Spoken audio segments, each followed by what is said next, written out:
Hello, everyone. This is Adam Meister, the BitcoinMeister, the Disrupt Meister. Welcome to the One Bitcoin Show. Today is November the 24th, 2020. Only the beginning.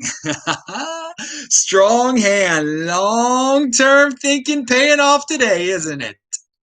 Bitcoin is the next Bitcoin. One day closer to an all-time high. 1 hour closer to an all-time high. It's getting close, isn't it? This game is not rigged. Golden age of the 2020s. Oh, God. Bitcoin is the next Bitcoin. 5-digit realm. And yeah, I am offended by selling on a day like this. I started out in Salt Lake City, and now I'm back in Baltimore. Hello, my elite friends. If you have questions, I have answers this late night here, and I want to go to sleep soon, obviously. Type in BitcoinMeister, do a super chat. Yes, another day, another 2020 high. Best freaking guest in the space here. This week at Bitcoin will be at 11 a.m. on Friday. And join Parlor, Crypto Parlor. Follow me at BitcoinMeister over there. Yes, there are alternatives to being an algorithm slave. All right. So YouTube is the master of algorithm slavery, and I was watching videos that were not crypto related, but they've got me as a user tagged as a Bitcoin person, obviously. So I get served up videos that are related to topics I like, right? Alec freaking Baldwin talking about blockchain, advertising eToro. Now Yoni, the CEO of eToro, has been on this show before. Best freaking guest in the space. Check out the archives, disruptmeister.com, to find that one. He's an Israeli. He's awesome. Yoni. All right. That's his name, isn't it? Yeah. Anyway, but the Alec Baldwin, all of a sudden I'm seeing Alec Baldwin on my freaking YouTube telling me about blockchain and eToro. And I will link to a video. I will link to a link below, a story saying Alec Baldwin becomes the face of crypto trading platform eToro. Apparently, he's been doing this for a little while now, but now it's becoming pretty obvious. And hey, he appeals to the normies there. It's a way of getting people in. I mean, in 2017, I wouldn't think, Alec Baldwin doing advertisements for a company trying to sell you cryptocurrency. All right. Well, this is the golden age we're in, baby. And on that note, we've got a great tweet from Turdemeester out there. As Bitcoin wows smart money and institutions, it is onboarding a whole new category of evangelist. These are people who appeal to the mainstream in a way cypherpunk OGs don't, thus accelerate Bitcoin adoption, quote unquote, much more than we ever could. Well, he has a point. The hardcore people that have been around Bitcoin for some time are awesome and great. I think I'm freaking awesome. But when you get like the Michael Saylors of the world and these respectable CEOs, yeah, that's a whole new type of spokesperson that we've never got. Paul Tudor Jones. This is a new realm, okay, that started back in September when he started, when Michael Saylor started talking about this. So, yes, it's a new appeal to the mainstream, whether it be, appealing to major fund managers and stuff, family offices. They're going to feel so much more comfortable with guys like this rather than, smart dudes, energetic dudes, but they want one of their own telling them to buy Bitcoin. Okay, they missed out if they waited this long for one of their own to tell it. But it is nice to have one of their own preaching the word, and it's more than one now. Paul Tudor Jones, Saylor, and Saylor's a unique beast. So pound that like button. And yeah, this week in Bitcoin, you can watch it. Techbalt.com, TECHBALT. That you got to remember, Technology Baltimore. That was something I came up with a long time ago. So I kept that handle on Twitter, and you can find it just techbalt.com. I own that, so you can see all of this week at Bitcoin shows. And the Edstrom was on with David Bennett and Boris from the Netherlands. It was a great time. Now, someone who's never been on the show before is Peter Schiff. Nice transition there, baby.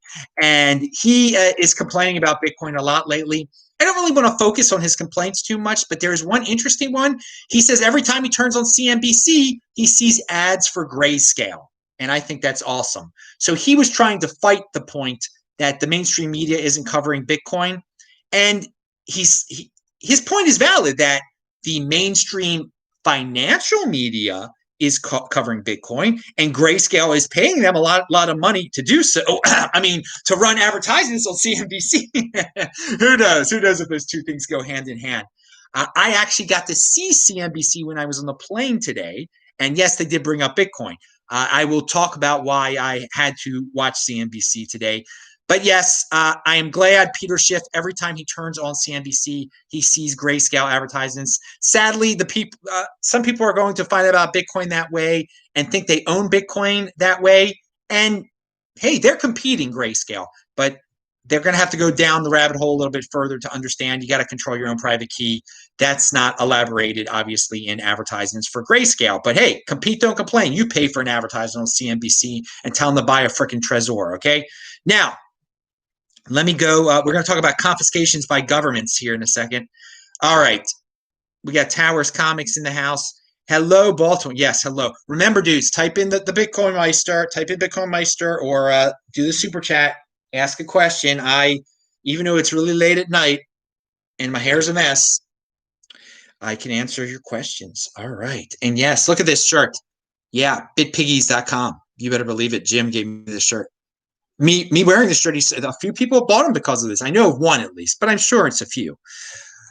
All right, let us move on. And I'm going to tell you what I saw in Baltimore tonight. Now, you guys know I've had the CEO, or I don't know if he's the CEO anymore, but the founder of Coinfirm. Okay, Coinfirm is a company. Well, they trace Bitcoin. Okay, and some people don't exactly like what they do. They're competing. And there's a story out there that they've released that government authorities specifically, overlook millions of dollars of stolen assets.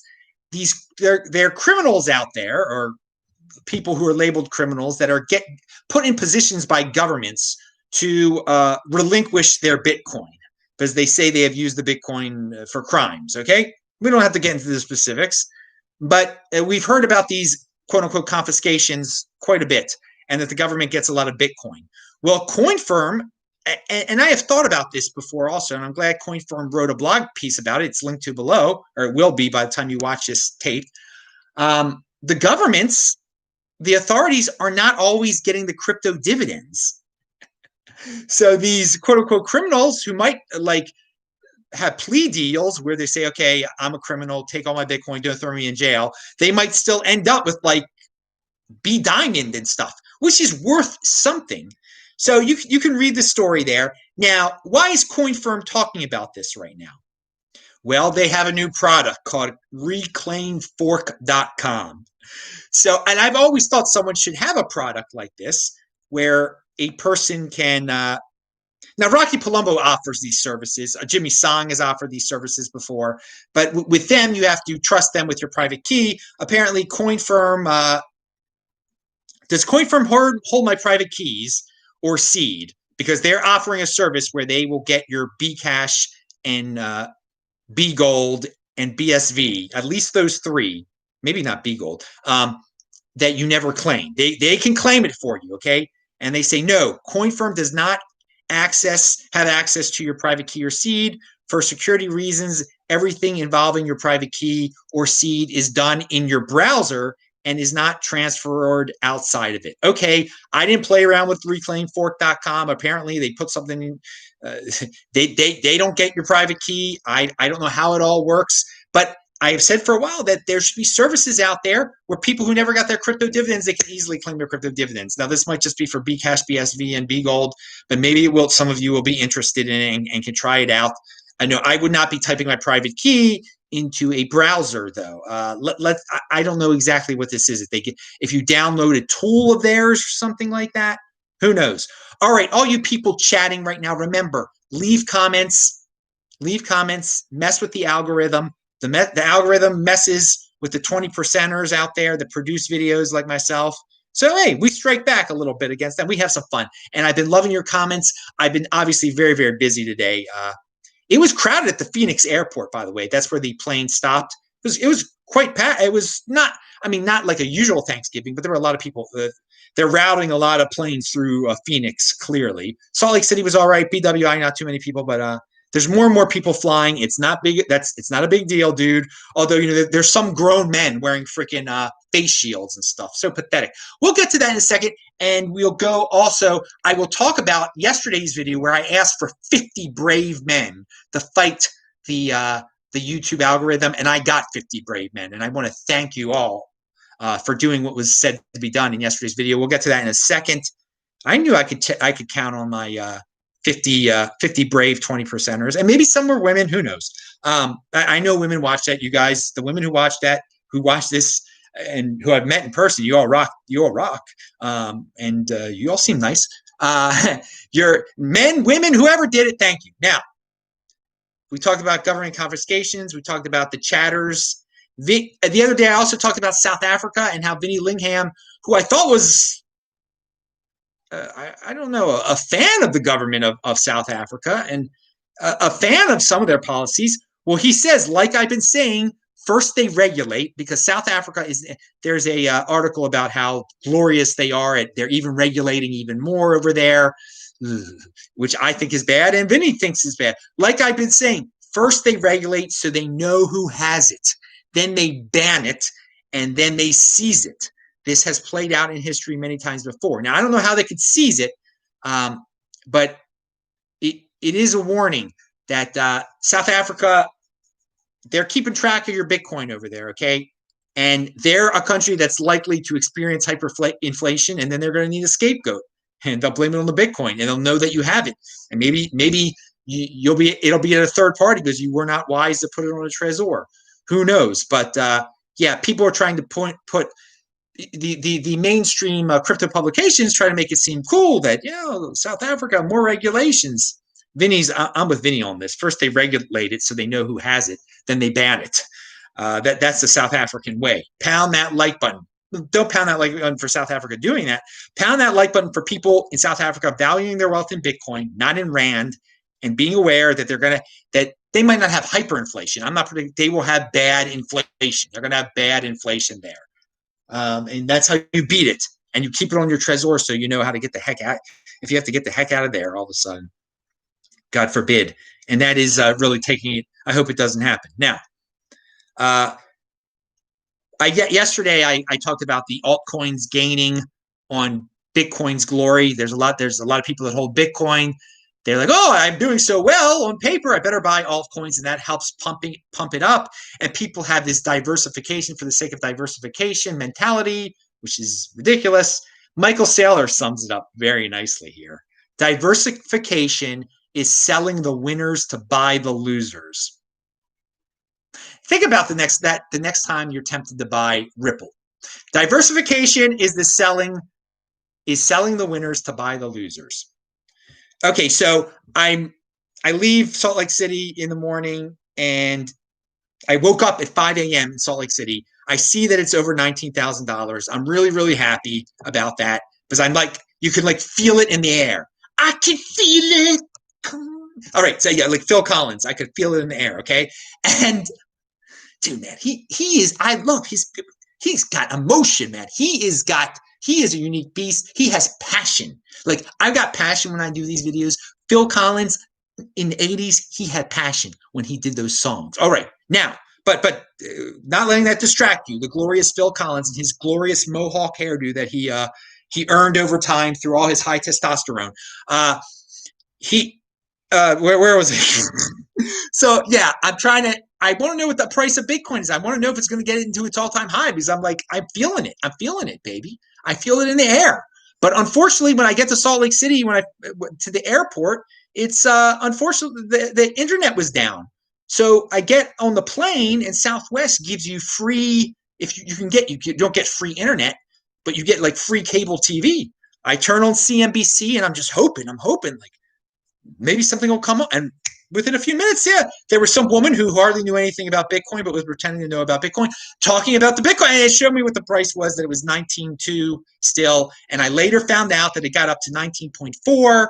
And yeah, there's only been like 2 days other days when it's gotten that high. before. So that's awesome. But value your wealth in Bitcoin. We're in some rare air here. And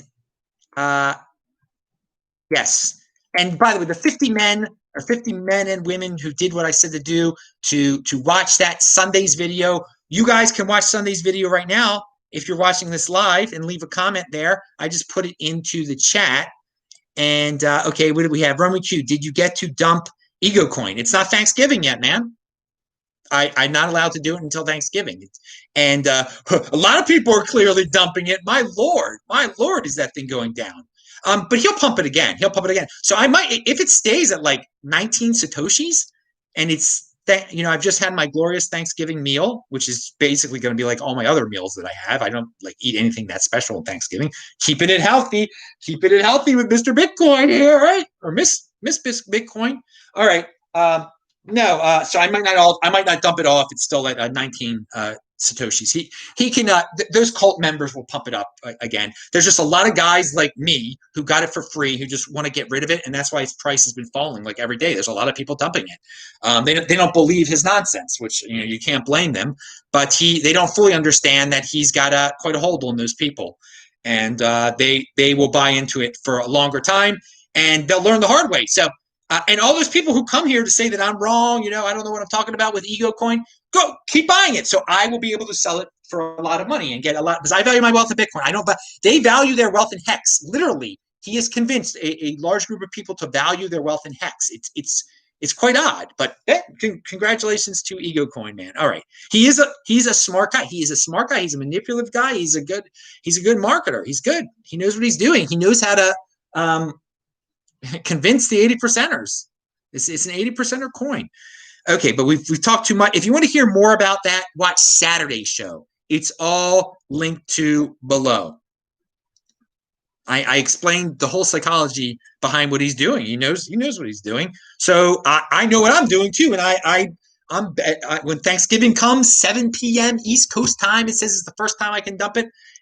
I'm not going to, I'm waiting until it's getting a little bit higher than that. Okay. I mean, maybe by then it will be. Maybe by then he'll work his magic. I don't know. All right. Now, because the original dumpers were dumping it for like 40 Satoshis, I don't even know. So, I mean, I can't get greedy on this.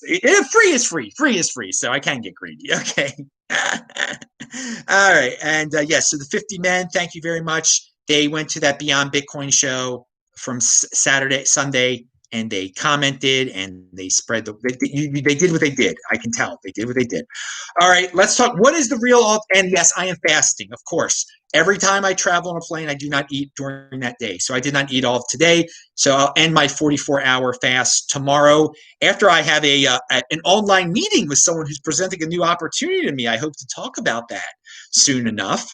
But and I'll run tomorrow, and so I won't be eating until about 7 p.m. tomorrow. It'll be a 46-hour fast. I don't know what it'll end up being. Yeah, I'll calculate that later. No, I'll calculate it right now. It'll be a 45-hour fast, something like that. All right, who cares? None of you care. But yes, fasting is good for you. Looking into it, intermittent fasting, 44-hour fast with 72-hour fast, etc. And why would anyone even eat on a plane? Well, they don't even serve food on a plane anymore. I mean, you can't touch show. It's nonsense. But of course, all the people that are worried about getting this virus are in the airport. Oh no, there's the few places that are open in the airports. Oh, they're still eating horrible stuff at. I saw someone was chowing down on their meal of Jolly Ranchers and Starburst. It looked very healthy. Okay, now, so this is a great question here. What is the real all-time high? And I've told you newbies before that in 2013, when we had the Mt. Gox all-time high, no one could agree for the next 3 years what it was. People just said, they rounded up. They said 1,100 or 1,200 or whatever. I forgot now what it even was. And so people basically are rounding up this time around and saying 20,000. They don't know because, so you're not, okay, last time it was kind of confusing. Like when January of 2017 came, did we really break it today or didn't we? Or it was it was a little bit up in the air. Some people were excited because we broke the one on a certain exchange. So we're gonna the same thing is gonna happen again, unless we have like one day it just has a massive rally from what is it now? A little bit under 19 to 21. If it gets to 21 all at once, then it'll just be, that will be the day. But that might not happen. It might. Here's the thing from the Decrypt article. It's good. Bitcoin price values ranging from 19,660 on Kraken on the low end to 20,093 on BitMEX were the high on December the 17th of 2017. CoinMarketCap records it as 20,089 on December 17th, 2017. Okay, so we know the date. So maybe if it just gets to 21,000 suddenly, tomorrow or next week or December 31st or November 30th, we'll know. So it really, 20,000 is going to be really happy though, because in my mind, I always recognized it closer to that Kraken number, 19,660. I thought it was like 19,700 or something, like for a second. But apparently these other freak exchanges, BitMEX, it got up to 20,093. Okay. Say what you're going to say. So we needed to go up to, well, actually, yeah, 20,100. But that's not as momentous as 21,000. So there you go. I've been quite nebulous and ambiguous about what will make Adam happy, dude. I value my wealth in Bitcoin, but there's no official declarer of the all-time high. That's the glorious thing about Bitcoin too. So you could start. Anyone can declare an all-time high at 19,660 or at 20,093. It'll be a fun period of time, I'm sure. And yes, today it got to 19.4, and there've only been 2 times it's been really higher than that. And this is only the beginning, guys. How about that? It's only the beginning. But I will be happy the day we get to a fiat freak all-time high in US dollars. I will be. There's nothing wrong with that, dudes. You can have celebratory days like that. All right. But it is because because I know it's only the beginning. I was happy when it broke 1,200 that time, but I knew it was only the beginning. And then my eyes just kept getting bigger and bigger. Like, oh my God, 1,800, 1,900, 2,000. I couldn't believe it. Every month, every week, there'd be something more during that spring of 2017. Even when some people were hardcore fudding Bitcoin, saying, "Hey, we want bigger blocks," and people were scared. But we learned our lesson from that unfriendly fork. Pound that like button. And I want everybody, now that we're reminiscing, go to the archives at disruptmeister.com and watch some of my March videos where everyone is so scared. People are scared to go outside. People are scared. Why did Bitcoin just crash below $4,000? And I was telling people, and I love that I have these videos and I have these archives, to buy Bitcoin, that not to panic. It's going to be fine. It's going to be all right. Stick with your plan. Do not do something drastic. And that's exactly what I freaking did. And the people who did that now must be so grateful they did not do the impulsive thing that so many people were doing there. I remember Scott Adams, and he's a multimillionaire, so he can do what he wants to do, okay? He was like, yeah, I sold my Bitcoin. It went from 8,000 to 6,000. I sold it. Now, I don't know if he bought it back. I don't care if he bought it back. But when dudes like that say that, there are all these blind followers out there that are like, well, if he did it, I better do it too. You stick with the darn plan. It's regrettable. I'm sure people are on this day when we freaking got back over 19,000 again. This is not a day you don't want to own Bitcoin on. Okay. You don't want to be a no coiner on a day like this, especially when you used to be a Bitcoiner. Oof, that must be a bad feeling. But hey, no regrets here, baby, because I just got more Bitcoin back then. And that should be value your wealth in Bitcoin. Have more Bitcoin than you did the day before. That's what it's about.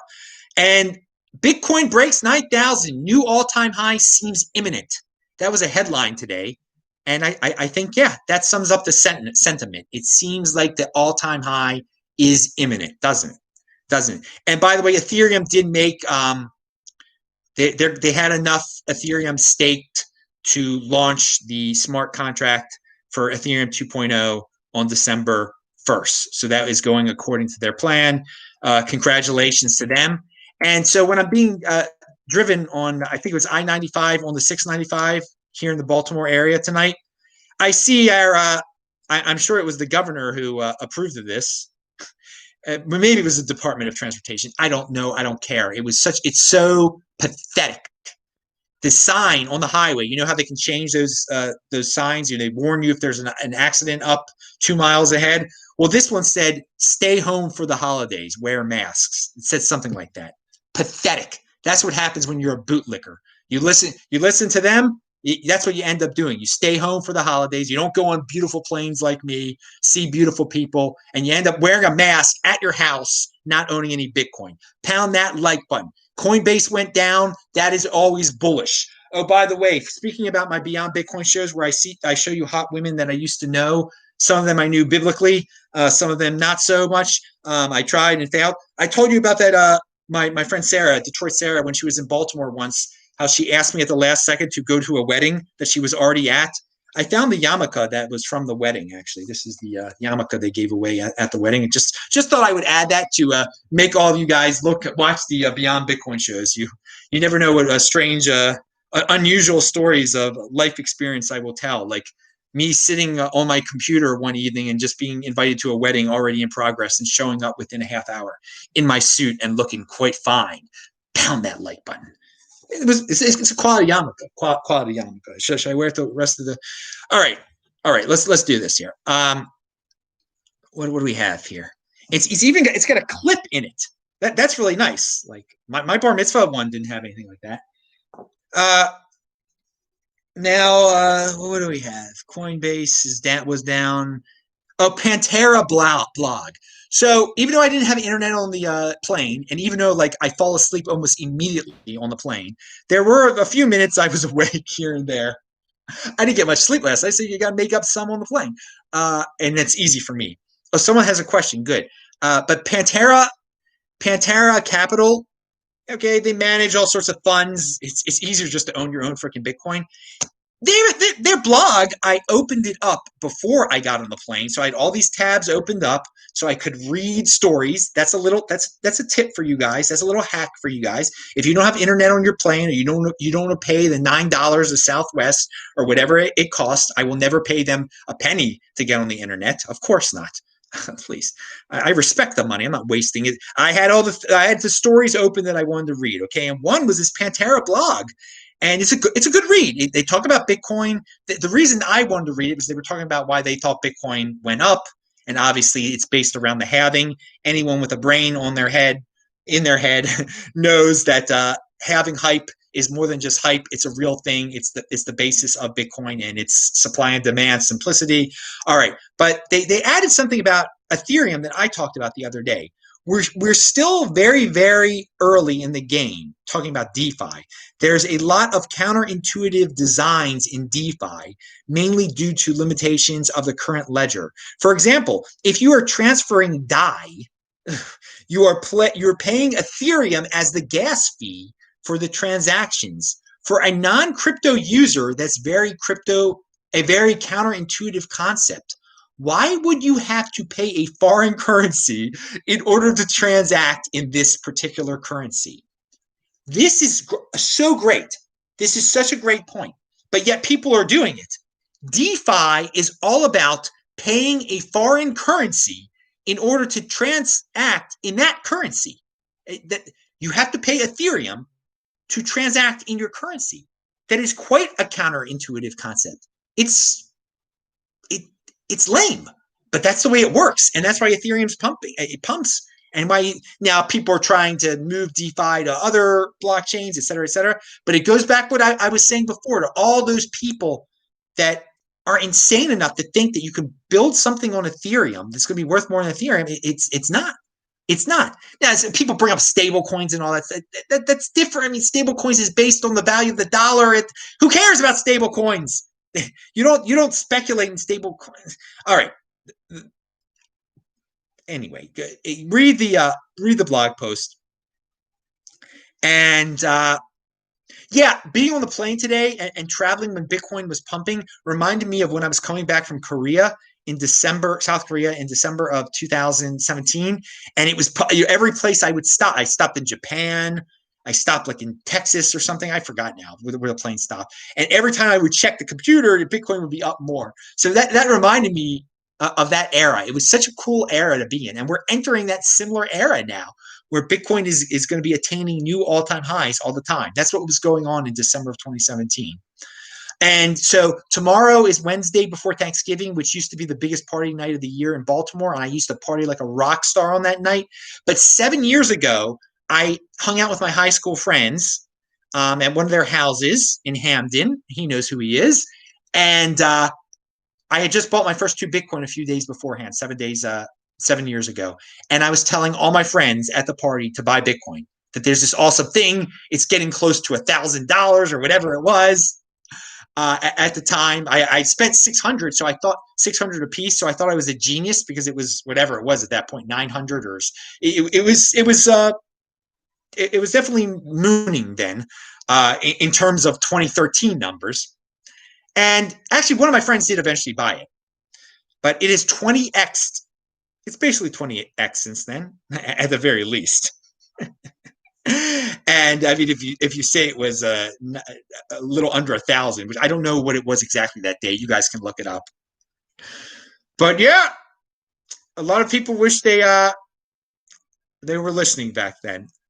And another, to show you how things change from year to year. 7 years ago, it was pumping, okay, and I thought I was a genius because I got in at 700, 600, and now it was 1,000. And I thought 1,000 was a lot of money. Now, but 2 years ago on this Wednesday before Thanksgiving, it crashed below the Hoffman line. It finally broke below the Hoffman line, and that was very, which is below. I think it got into the 3,000s or 4,000s. I don't even remember exactly. Unfortunately, my mind was on other personal matters at the time when I got back from San Diego 2 years ago. But there were so many people who had weak hands then, and I was telling people. You can watch the videos. One of them is quite emotional. That even though I was going through, real life issues in my family's life, that strong hand, it's going to be all right. And that those months, November, December, January, from 2018 to 2019, Bitcoin was stuck in the 3,000s. It was not. But if you had a strong hand. Oh, does it taste so sweet now, doesn't it? Yo, sweet chin music. Pound that like button. Now, oh, God. There's a question. Let me get it. Henry Law sent 50 Hong Kong dollars. Keep Hong Kong free, baby. Get rid of the communist CCP people over there, okay? Now, he says he sent 50 Hong Kong dollars. Thank you. In a sense, Bitcoin has already recovered the all-time high a few days ago, and you are right. And I talked about this. In a sense, it has. 20-week moving average is now higher than March 2018 peak. Yep. Market cap has surpassed 2017 peak. Yes. And I brought this up a few days ago, and you're right. We put a lot of focus on that magical all-time high. And it is magical, but under so many other very legitimate measurements, it is at an all-time high. And thank you for contributing that and remembering. But we have to remember what's going to get the normie FOMO going. It's when not CNBC is talking about whatever they were talking about today. It's when ABC News, NBC News, after they have a story about how great Biden is, they have a story. Well, this Bitcoin product reached its all-time high today. That's going to set off a lot of FOMO. Like the other measurements that you talk about are for thinking people, are for 20%ers. Okay, the all-time high is simple that 80%ers can understand it, and maybe they will become 20%ers. And hey, this is where the big boys play. Everybody is welcome here. And Roman Q had a similar comment. The Bitcoin price already hit the all-time high in Canadian dollars. Looks like US dollar is the last one remaining. It basically is, because the US dollar is the best currency out there of all the country currencies. And amazingly, there's not another country that I doubt. Dude, in the Swiss franc, it hasn't reached its high in the Swiss franc yet, has it? I doubt it's reached its high in the Swiss franc, but I mean, I could be. I don't care if it has or not, but I still think the U.S. dollar is better than the Swiss franc. But that's for another show. But thank you, Roman Q, for that. Oh my God, interesting comment there, Mr. Tinker53. You make a valid point, I think. Now, what else do we have here? Alistair Milne did not have a weak hand, from what I can tell. He did not. He kept up all the he through the bad times. He kept on saying, he's lived through this longer than I have even. Okay, he's got tweets about Bitcoin from 2011. He says there's only a single day, and this is on Henry's and Roman's point too. There's only a single day where Bitcoin's price averaged above the current price of 18,800. Okay, so there you go. It was a good day. It was a good day. Now, Caitlin Long loves to promote what's going on in Wyoming. And she's really gotten on the consumer protection side of things with the services, with the laws that have been put in place in Wyoming, okay? And this is a unique beast perspective because this is where the big boys play, okay? And a lot of people can't handle that. They want there to be customer service. They want there to be protection. They think they're going to get ripped off. They're scared. And yes, there's a great chance. If you don't know what you're doing, you start diversifying for the sake of diversification, you're going to get ripped off. You're going to get hacked. You're going to give your money to a scam. I mean, but she has a take on this where she's made Wyoming a very crypto-friendly place, but she's boosting the volume of the consumer protection aspect of it. And here we go. This is her tweet, and this is from a few days ago. I've been meaning to bring it up. As Ethereum works through its hard fork, worth asking these questions about your exchange/custodian. If it no longer supports the old chain, can it just break its contract with you? Can it keep the fork coins, or must it give them out to you? Wyoming law has consumer protections for this. So I like that she gets into these type of scenarios. I tell people, if you've got your let's not talk about the Ethereum aspect of it, but you have Bitcoin and they come out with a Bitcoin, a B diamond type of crypto dividend. They're not going to give it to you. You just assume you're keeping your exchange at a third party. You're keeping your Bitcoin at a third party. They're not going to give a darn. They're going to keep what you think is yours.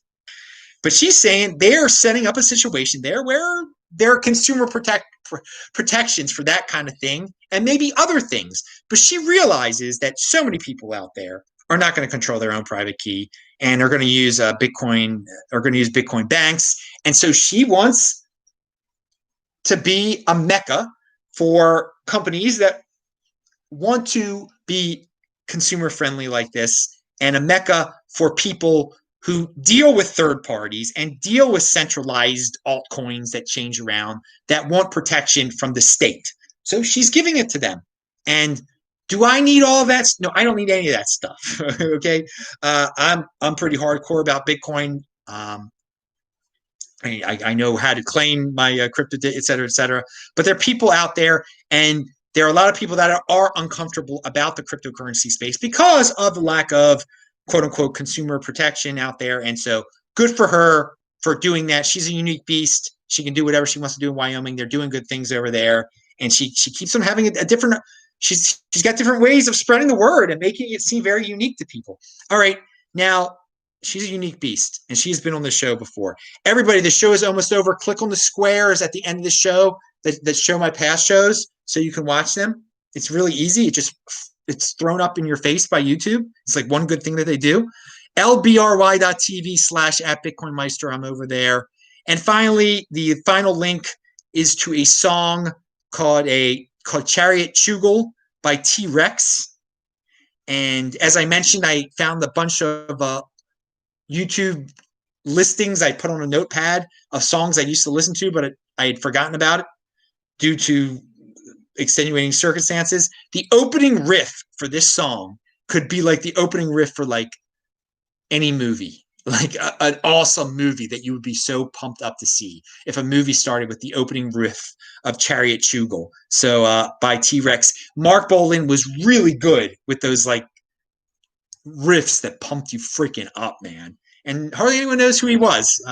He lived a too short of a life. And people know who David Bowie was, but he was friends with David Bowie. Okay, dudes. Look up T-Rex. Listen to that song. See if you agree with me. I'm just seeing someone says to get Catherine Coley on the show. Taval says that. I don't know much about Catherine Coley, dude. But I'll look into it. Pound that like button, everybody. I'm Adam Meister, BitcoinMeister, Disrupt Meister. See you tomorrow on what used to be the biggest party day of the year, right? I'll be partying with you guys, with the Bit Piggies. See you. Thanks. Bye.